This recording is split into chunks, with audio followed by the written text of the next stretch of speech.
Hello दोस्तों, नमस्कार। मेरा नाम है प्रदीप। स्वागत है आपका स्टडी सर्च पॉइंट के यूट्यूब चैनल पर।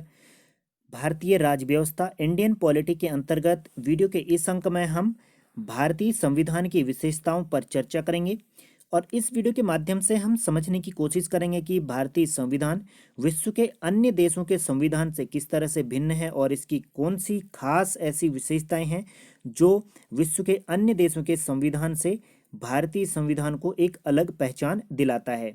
तो शुरू करेंगे आज के अपने इस वीडियो के अंक को। वीडियो अगर पसंद आता तो अपने साथियों से भी साझा करें।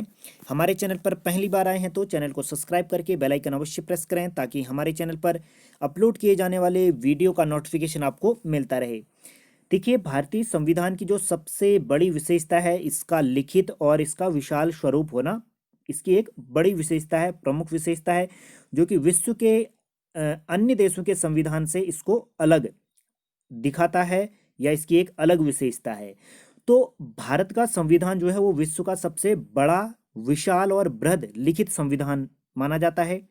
डॉक्टर आइवर जेनिंग ने भारतीय संविधान को विश्व का सर्वाधिक व्यापक संविधान कहा है, यानी कि जेनिंग के द्वारा भारतीय संविधान को विश्व का सबसे बड़ा या व्यापक विस्तृत संविधान कहा गया है। और आइवर जेनिंग ने ही भारतीय संविधान की इस विशालता के कारण इसको वकीलों का स्वर्ग भी कहा है। तो भारतीय संविधान को वकीलों का स्वर्ग किसने कहा है? वो डॉक्टर आइवर जेनिंग ने ही कहा है, जेनिंग्स ने कहा है। ठीक है, तो जेनिंग्स के द्वारा भारतीय संविधान को वकीलों का स्वर्ग कहा गया है। ठीक है, वकीलों का स्वर्ग इसको क्यों कहा गया है? वकीलों का स्वर्ग इसको इसीलिए कहा गया है क्योंकि जो भारतीय संविधान है उसकी जो भाषा है, कानूनी जो भाषा है, वो एक जटिल भाषा है। मुहावरों के तौर पर भाषा लिखी गई भी कह सकते हैं कि जो भाषा इसकी लिखी गई है उसमें मुहावरे के तौर पर भी बहुत सारी जगहों पर इस तरह सा भाषा का प्रयोग किया गया है। तो जटिल भाषा होने के कारण इसको वकीलों का स्वर्ग यहाँ पर कहा है जेनिंग्स ने। ठीक है, जो कि मोस्ट इंपोर्टेंट आपको ध्यान देना है। इसके अलावा भारतीय संविधान जो है वो ब्रिटेन की तरह अलिखित और परंपरावादी नहीं है। भारतीय संविधान अमेरिका के संविधान की तरह लिखित संविधान है। अमेरिका का संविधान हालांकि भारतीय संविधान से छोटा है लेकिन लिखित संविधान है। तो भारत का संविधान भी लिखित संविधान है और सबसे विशाल संविधान माना जाता है विश्व के संविधानों में। ठीक है, तो जो मोस्ट इम्पोर्टेंट है, देखिए भारत का संविधान जब लागू हुआ है वह हुआ है 26 नवंबर 1949 को ये बन करके तैयार हुआ और इसी दिन कुछ उपबंधों के साथ भारतीय संविधान को लागू किया गया। हालांकि जो भारतीय संविधान पूरी तरह से लागू किया गया था वो 26 जनवरी 1950 को लागू किया गया था। मूल भारतीय संविधान में 395 अनुच्छेद यहाँ पर थे और 22 भाग यहाँ पर थे, 8 अनुसूचियां थी। तो भारतीय संविधान के मूल संविधान में 395 अनुच्छेद, 22 भाग और 8 अनुसूचियां थी। वर्तमान में भारतीय संविधान में मूल अनुच्छेद तो 395 ही हैं, भाग यहाँ पर 22 ही हैं मूल भाग, और अनुसूचियां जो हो गई हैं वो हो गई हैं 12 है। ठीक है, अगर जो अनुच्छेद हैं, जो भाग हैं, इनके उपभाग और उप अनुच्छेदों को अगर हम जोड़ते हैं तो लगभग 465 अनुच्छेद यहाँ पर हैं। हालांकि समय समय पर इन अनुच्छेदों की संख्या घटती बढ़ती रहती है। जो मूल अनुच्छेद के अलावा जो अन्य अनुच्छेद हैं, जो उप भाग यहाँ पर इन अनुच्छेदों के हैं, और जो भाग यहाँ पर हैं 25 भाग हैं। तो 25 भाग हैं कुल और आपके 465 अनुच्छेद हैं और जो अनुसूचियां हैं वो 12 अनुसूचियां ही हैं। ठीक है, तो मूल जो संविधान है उसमें 395 अनुच्छेद थे, 22 भाग थे और 8 अनुसूचियां थी। वर्तमान स्वरूप में मूल जो अनुच्छेद है 395 है, मूल भाग 22 हैं और मूल अनुसूचियां 12 हैं, जो कि मोस्ट इंपोर्टेंट आपको ध्यान देना है। ठीक है, अगली जो संविधान की विशेषता है वह इसका गणतंत्रात्मक स्वरूप है। गणतंत्रात्मक व्यवस्था। भारत एक गणतंत्रात्मक राज्य है या गणतंत्रात्मक देश है भारत, और गणतंत्रात्मक व्यवस्था यहाँ पर अपनाई गई है, यानी कि लोकतंत्र अपनाया गया है। जो भी भारत का प्रमुख होता है, जिसके द्वारा शासन किया जाता है भारत में, तो वह जो राष्ट्राध्यक्ष होता है, जिसको हम प्रधानमंत्री यहाँ पर कहते हैं, प्रधानमंत्री, तो वह जनता के द्वारा निर्वाचित होता है, वंशानुगत नहीं है। जिस तरह से बहुत सारे देशों में, विश्व के देशों में हम देखते हैं कि एक ही वंश से राजा यहाँ पर बनता है, उसी के द्वारा प्रशासन किया जाता है। तो इस तरह का कल्चर या कहते हैं इस तरह की व्यवस्था भारत के प्रशासन पद्धति को लेकर के नहीं है। भारत का जो राष्ट्राध्यक्ष होता है, जिसे हम प्रधानमंत्री कहते हैं, वो जनता के द्वारा निर्वाचित किया जाता है, जिस कारण जो भारतीय संविधान है उसकी सर्वोच्च शक्ति जनता में निहित है। तो भारतीय संविधान की सर्वोच्च शक्ति किस में निहित है? जनता में निहित है, क्योंकि जनता के द्वारा ही अपने शासक को चुना जाता है, प्रत्यक्ष रूप से मतदान करते हुए। अगली जो भारतीय गणतंत्र की विशेषता है, भारतीय संविधान की विशेषता है गणतंत्र के अलावा, वह इसकी समानता को लेकर के है। भारतीय संविधान में सभी तरह की जातियों को, धर्म को, मजहब को, लिंग को समानता के अवसर दिए गए हैं। सभी के साथ समान व्यवहार यहाँ पर किया जाता है। समानता का अर्थ क्या होता है? समाज के किसी भी वर्ग के लोगों से बिना भेदभाव किए उन्हें समान अवसर प्रदान करना, यानी कि उन्हें उनके विकास को लेकर के हों या उनकी रहन सहन या सांस्कृतिक कल्चर को लेकर के हों, किसी भी तरह के लोगों में भेदभाव न करना उसकी समानता को दर्शाता है, जो कि भारतीय संविधान में निहित है। जाति, धर्म, लिंग के आधार पर किसी भी तरह का भेदभाव यहाँ पर नहीं किया जाता है। भारतीय संविधान में इसी समानता को बनाए रखने के लिए यहाँ पर कुछ प्रावधान किए गए हैं, जिसमें हम देखते हैं कि अनुच्छेद 14 से लेकर अनुच्छेद 18 तक समानता का अधिकार यहाँ पर दिया गया है। और इस समानता के अधिकार के अंतर्गत कौन कौन सी चीज़ें शामिल हैं? विधि के समक्ष समानता, यानी कि कानून सभी के लिए समान होगा, भले ही वो किसी भी धर्म से हो, जाति से हो, मजहब से हो। अगर एक अपराध किसी मजहब या किसी भी धर्म से संबंधित व्यक्ति ने करा है और उसी अपराध को किसी दूसरे मजहब या धर्म से संबंधित व्यक्ति ने करा है, तो दोनों के लिए जो कानून होगा वो समान होगा, अलग अलग तरह का कानून नहीं यहाँ पर होगा। भेदभाव को समाप्त किया गया है। लोक नियोजन यानी कि प्रशासनिक सार्वजनिक क्षेत्रों में सभी को समानता का अवसर दिया जाएगा। स्पृश्यता का अंत यहाँ पर किया गया है। अछूत, जिसको छूत वाली जो कह सकते हैं कि जो पहले से धारणा चली आ रही थी, उसको समाप्त किया गया है। उपाधियों का अंत यहाँ पर किया गया है। पहले अंग्रेजों के समय में जो अलग अलग तरह की उपाधियां दी जाती थी, उन सभी का अंत किया गया है। हालांकि कुछ विशेष क्षेत्रों में जो है कि उपाधियों का अंत नहीं किया गया है, ठीक है। और जो सामान्य रूप से जो उपाधियां थी, उनका यहाँ पर अंत यहाँ पर किया गया है। इनके संदर्भ में अगले वीडियो के अंक में भी हम यहाँ पर चर्चा करेंगे। यहाँ पर केवल हम उन चीज़ों पर चर्चा करें जो कि भारतीय संविधान की विशेषता को दर्शाते हैं। हालांकि इन अनुच्छेदों के बारे में अगले वीडियो के अंकों में हम चर्चा करेंगे विस्तार से, ठीक है। इसके अलावा हम यहाँ पर देखते हैं कि भारतीय संविधान के अंतर्गत अनुच्छेद 19 से लेकर के अनुच्छेद 22 तक स्वतंत्रता का अधिकार दिया गया, जिसमें अभिव्यक्ति, बोलने की आज़ादी यहाँ पर दी गई है लोगों को। अनुच्छेद 23 से लेकर के अनुच्छेद 24 तक लोगों में जो है कि शोषण के विरुद्ध अधिकार यहाँ पर दिया गया है। अगर कोई किसी व्यक्ति का शोषण करता है, दमन करता है, किसी पर अत्याचार करता है, तो उसके विरुद्ध वो कार्रवाई कर सकता है। अनुच्छेद 25 से लेकर के अनुच्छेद 28 तक जो है कि धार्मिक स्वतंत्रता का अधिकार दिया गया है। कोई भी व्यक्ति किसी भी धर्म, मजहब को मान सकता है, किसी भी धर्म को अपना सकता है, वो स्वतंत्र है। किसी भी चीज को, वो किसी भी धारणा को वो मान सकता है। और अनुच्छेद 29 से लेकर के अनुच्छेद 30 तक हम देखते हैं कि सभी व्यक्तियों को सांस्कृतिक और शिक्षा का अधिकार यहाँ पर दिया गया है। तो ये समानता का अधिकार एक व्यापक दायरा यहाँ पर हमें देखने को मिलता है, जो कि अधिकारों के तौर पर दिया गया है भारतीय संविधान में। समान कार्य के लिए समान वेतन दिया गया है।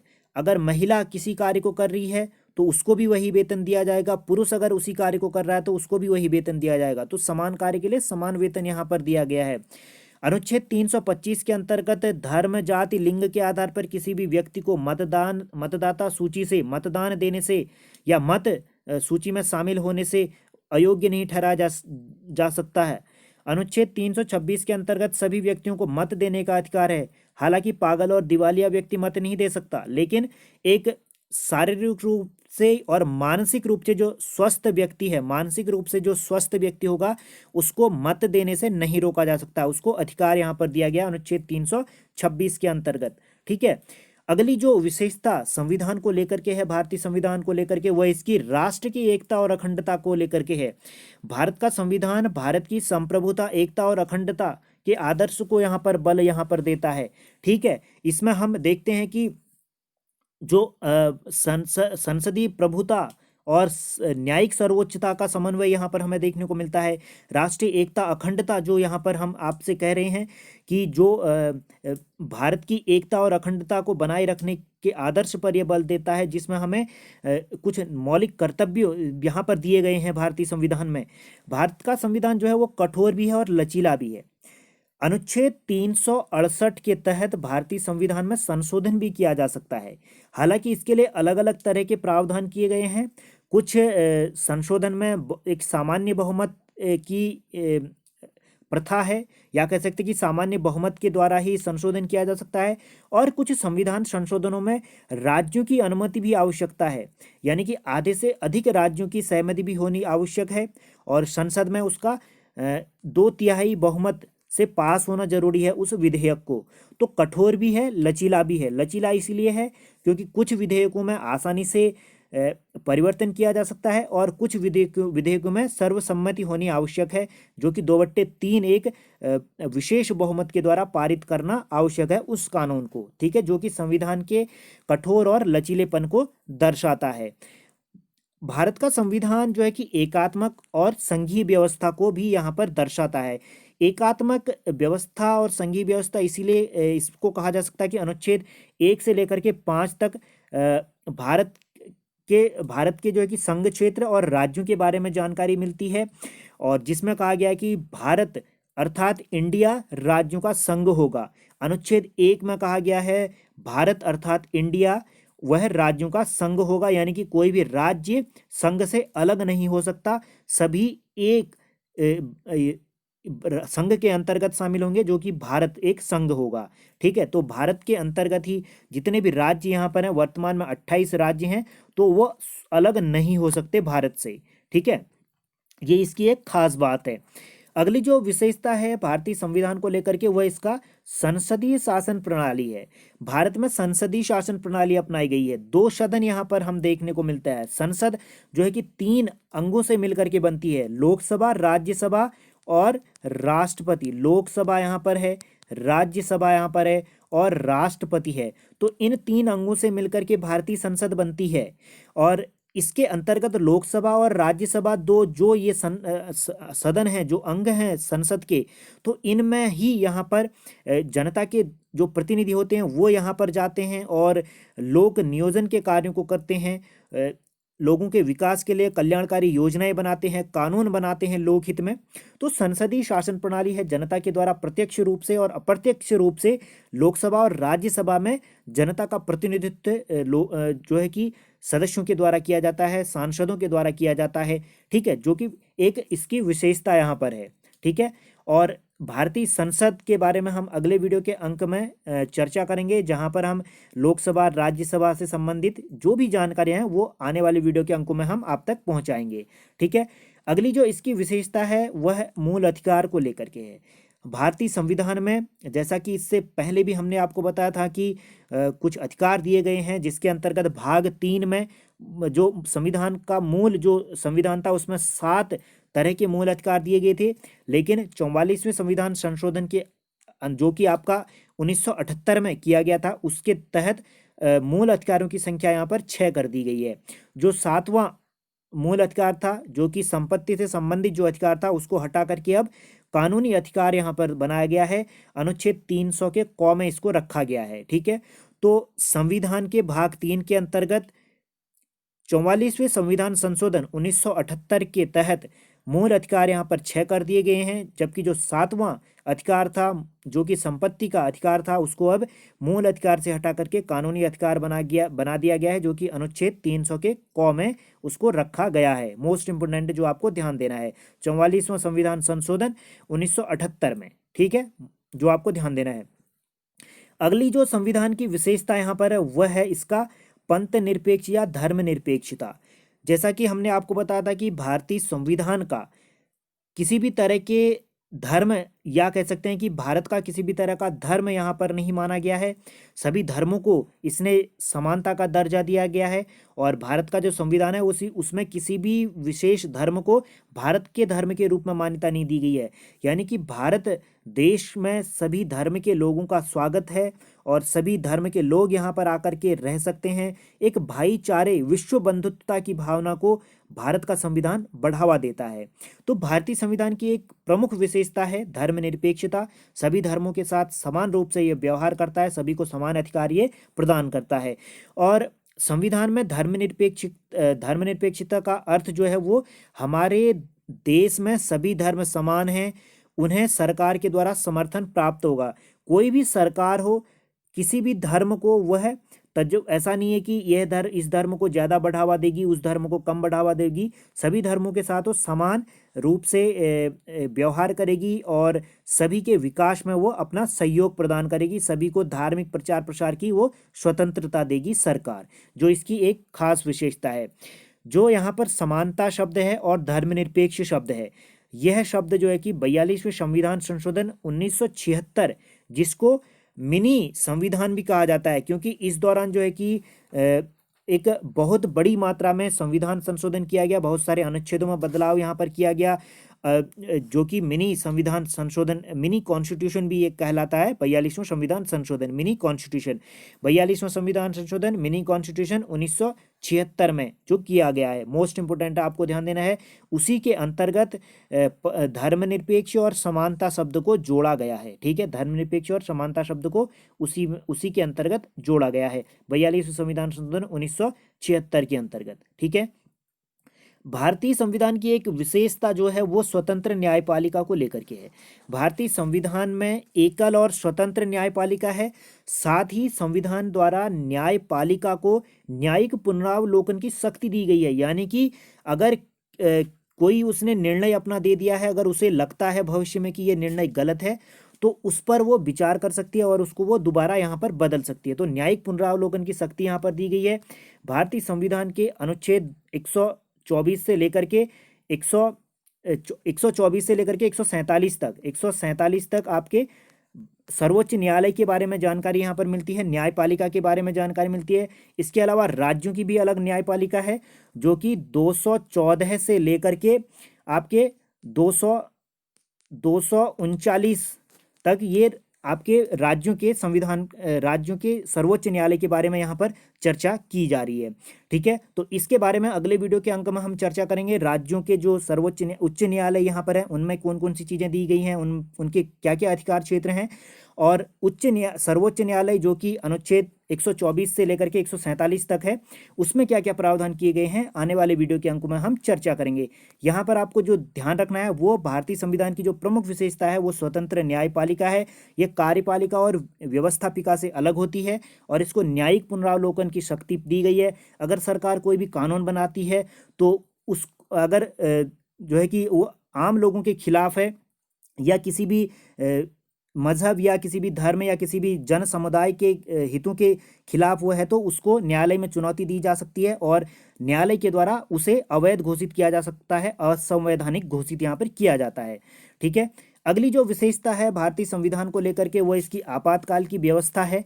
आपातकाल की जो व्यवस्था यहाँ पर की गई है, देश में अगर बाहरी आक्रमण होता है या कुछ अन्य तरह के आपातकाल यहाँ पर आती है, देश में कुछ परिस्थितियाँ आती हैं, तो उसके दौरान आपातकाल यहाँ पर लगा जाता है। 3 तरह के आपातकालों के बारे में यहाँ पर हमें संविधान में जो है कि जानकारी दी गई है, जिसमें हम देखते हैं कि अनुच्छेद 352 में राष्ट्रीय आपातकाल है। अनुच्छेद 356 में जो है कि आपका राज्यों में जो संवैधानिक तंत्र है उसकी असफलता को लेकर के प्रावधान किया गया है। और अनुच्छेद 360 के अंतर्गत वित्तीय आपातकाल के बारे में जानकारी हमें मिलती है। तो अनुच्छेद 352 में राज्यों, अगर देश में किसी भी तरह का युद्ध होता है, सशस्त्र विद्रोह होता है, तो वह राष्ट्रीय आपातकाल होता है। राष्ट्र में अशांति फैलती है तो उसको लेकर के आपातकाल की स्थिति है। अनुच्छेद 356 के अंतर्गत जो है कि आपके राज्यों में संवैधानिक तंत्र विफल होने को लेकर के है। अनुच्छेद 360 में वित्तीय स्थिति अगर वित्तीय अस्थिरता पैदा हो जाती है देश में तो उसको लेकर के प्रावधान यहाँ पर किए गए हैं। ठीक है, जो आपातकाल की धारणा है संविधान में जर्मनी से ली गई है और ये भाग 18 में जोड़ा गया है। ठीक है, भाग 18 में अनुच्छेद 352 से लेकर के 360 तक राष्ट्रीय आपातकाल या जो है कि आपातकाल का उपबंध यहाँ पर बताया गया है। ठीक है, और वित्तीय आपातकाल की व्यवस्था अमेरिका के संविधान से ली गई है। तो वित्तीय आपातकाल कहाँ से लिया गया है? अमेरिका से लिया गया है। राष्ट्रपति शासन की व्यवस्था भी अमेरिका से ली गई है और आपातकाल का जो उपबंध है वो जर्मनी के संविधान से लिया गया है। तो जर्मनी से आपातकाल का उपबंध, राष्ट्रपति शासन अमेरिका के संविधान से, और वित्तीय आपातकाल जो कि अनुच्छेद 360 में वर्णित है वह आपके अमेरिका के संविधान से ही लिया गया है। ठीक है, अगली जो भारतीय संविधान को लेकर के विशेषता है वह है इसकी एकल नागरिकता। भारत के संविधान में एकल यानी कि इखरी नागरिकता का प्रावधान किया गया है और अनुच्छेद 5 से लेकर के 11 तक आपके नागरिकता के प्रावधान यहाँ पर वर्णित किए गए हैं संविधान में, और किस तरह से नागरिकता दी जाती है लोगों को और किस तरह से नागरिकता ली जा सकती है, छीनी जा सकती है। तो इस संबंध में उपबंध यहाँ पर दिए गए हैं। ठीक है, जो आने वाले वीडियो के अंकों में हम विस्तार से चर्चा करेंगे। और यह प्रावधान इंग्लैंड के संविधान से लिया गया है। इंग्लैंड में भी जिस तरह से इखरी नागरिकता है उस तरह से भारत के संविधान में इखरी नागरिकता है। हालांकि अमेरिका का जो संविधान है उसमें दोहरी नागरिकता है, वहां पर राज्यों की एक अलग नागरिकता है और अमेरिका देश की एक अलग नागरिकता है। तो दो तरह की नागरिकता का प्रावधान अमेरिका में है और भारत में इखरी नागरिकता है। अगली जो विशेषता है वयस्क मताधिकार को लेकर के इसकी विशेषता है भारतीय संविधान की, और वयस्क मताधिकार जो है वह भारतीय संविधान में वर्णित किया गया है। और यहाँ पर हम देखते हैं कि जो आपका संविधान संशोधन किया गया था 1988 में आया हुआ था संविधान संशोधन, 61वां संविधान संशोधन। तो 61वें संविधान संशोधन के अंतर्गत जो मताधिकार की आयु पहले 21 वर्ष निर्धारित की गई थी उसको 18 वर्ष से निश्चित किया गया। तो वयस्क मताधिकार की जो आयु 21 वर्ष से घटा करके 18 वर्ष कर दी गई थी, वह 61वें संविधान संशोधन 1988 के तहत किया गया था, 21 से घटाकर 18 वर्ष। और डॉक्टर भीमराव अंबेडकर ने एक व्यक्ति एक वोट को संसदीय प्रणाली का आधार बनाया है। भारत में संसदीय व्यवस्था है, यानी कि लोगों के द्वारा अपनी सरकार को चुना जाता है। वयस्क मताधिकार यहाँ पर है। तो भीमराव अंबेडकर ने एक व्यक्ति एक वोट को संसदीय शासन प्रणाली का आधार यहाँ पर माना है। ठीक है, और ये चीज़ यहाँ पर आपको याद रखनी है। हालांकि अगले वीडियो के अंकों में भी हम इस पर चर्चा करेंगे कि जो वयस्क मताधिकार की आयु 21 से घटा करके 18 कर दी गई थी वो 61वें संविधान संशोधन 1988 के अंतर्गत किया गया था। ठीक है, चलिए अगली जो संविधान की प्रमुख विशेषता है वो राज्य के नीति निर्देशक तत्व हैं। राज्य के नीति निर्देशक तत्व संविधान के भाग 4 में वर्णित किए गए हैं और नीति निदेशक तत्व जो है वो आयरलैंड के संविधान से लिए गए हैं। और इन नीति निदेशक तत्वों में बताया गया है कि राज्य किस तरह से जन कल्याण के लिए, अपने नागरिकों के कल्याण के लिए किस तरह से प्रशासन पद्धति को चलाएगा, किस तरह से प्रशासनिक कार्य करेगा। ठीक है, तो नीति निर्देशक सिद्धांत राज्य के जो है कि प्रशासन के पथ प्रदर्शक के रूप में कार्य यहाँ पर करते हैं, जो कि भाग 4 में वर्णित है। आयरलैंड से ये लिए गए हैं। मूल कर्तव्य एक अन्य विशेषता है भारतीय संविधान की, जो कि भाग 4 के अंतर्गत क में रखे गए हैं। जो मूल कर्तव्य थे मूल संविधान में वह 10 मूल कर्तव्य थे। और मूल कर्तव्यों के अंतर्गत जो है कि हम यहाँ पर जो देखते हैं 42वें संविधान संशोधन, जो मिनी कॉन्स्टिट्यूशन जिसको कहा जाता है, 1976 में यह जोड़े गए मूल कर्तव्य संविधान के भाग 4 के क में ये जोड़े गए और 10 मूल कर्तव्य जोड़े गए थे, जो कि सरदार स्वर्ण सिंह की समिति की सिफारिशों पर ये मूल कर्तव्य जोड़े गए थे। तो सरदार स्वर्ण सिंह की सिफारिश पर मूल कर्तव्य 42वें संविधान संशोधन 1976 के अंतर्गत संविधान के भाग 4 के क में जोड़े गए हैं। और वर्तमान में जो मूल कर्तव्य हैं वह हैं आपके 11 है। 2002 में आपका 86वां संविधान संशोधन हुआ था, उसके अंतर्गत एक और मूल कर्तव्य जोड़ा गया, 11वां मूल कर्तव्य। ठीक है, तो ये आपको यहाँ पर ध्यान देना है। संविधान के भाग 4 के क में, जो कि आपका 51 का क जो अनुच्छेद है 51 के क में या 51 के ए में, 51 का ए कहें या 51 का क कहें, उसके अंतर्गत इन जो है कि मौलिक कर्तव्यों को शामिल किया गया है। ठीक है, मोस्ट इम्पोर्टेंट है 2002 में 86वें संविधान के अंतर्गत जो है कि मूल कर्तव्यों की संख्या 11 कर दी गई और मूल जो कर्तव्य जोड़े गए थे आरंभ में वह उनकी संख्या यहाँ पर 10 थी, जो कि संविधान के भाग 4 के क के अंतर्गत 51 के ए वाले अनुच्छेद में रखे गए हैं। सरदार स्वर्ण सिंह की समिति की सिफारिश पर इन मूल कर्तव्यों को यहाँ पर शामिल किया गया है, जो कि हमारे एक संविधान की प्रमुख विशेषता है। ठीक है, उम्मीद है ये वीडियो का अंक आपको पसंद आया होगा, जिसमें हमने संविधान की विशेषताओं को लेकर के चर्चा करी है। वीडियो अगर पसंद आया है तो अपने साथियों से भी साझा करें। हमारे चैनल पर पहली बार आए हैं तो चैनल को सब्सक्राइब करके बेल आइकन अवश्य प्रेस करें, ताकि हमारे चैनल पर अपलोड किए जाने वाले वीडियो का नोटिफिकेशन आपको मिलता रहे। तो उम्मीद है वीडियो का अंक आपको पसंद आया होगा और हमने कोशिश करी है कि ज़्यादा से ज़्यादा जानकारी इस वीडियो के माध्यम से आप तक पहुंचाई जाए और जितनी भी चीज़ें यहाँ पर बताई गई हैं, भले वो मूल कर्तव्य हों, मौलिक अधिकार हों, नीति निषेध तत्व हों या अन्य जो चीज़ें हैं, भले उसमें राज्य की न्यायपालिका हो या केंद्र की न्यायपालिका हो, जो कि केंद्र की जो न्यायपालिका है, हमारा जो सर्वोच्च न्यायालय, उच्चतम न्यायालय जिसको कहा जाता है, वो अनुच्छेद 124 से लेकर के 147 तक वर्णित किया गया है संविधान में। और राज्य का जो आपका राज्यों का जो आपका कह सकते हैं कि उच्च न्यायालय के बारे में जो जानकारी मिलती है हमें संविधान के 214 से लेकर के 239 तक इसके बारे में हमें जानकारी मिलती है, जिसमें राज्यों के संबंधित न्यायालय और न्याय क्षेत्रों के बारे में वर्णित किया गया है संविधान में। ठीक है, तो इन सभी चीज़ों पर आने वाले वीडियो के अंकों में हम चर्चा करेंगे। मिलेंगे अपने अगले वीडियो के अंक में, तब तक के लिए घर पर रहें, सुरक्षित रहें, अपने अपनों का ध्यान रखें। जय हिंद, जय भारत।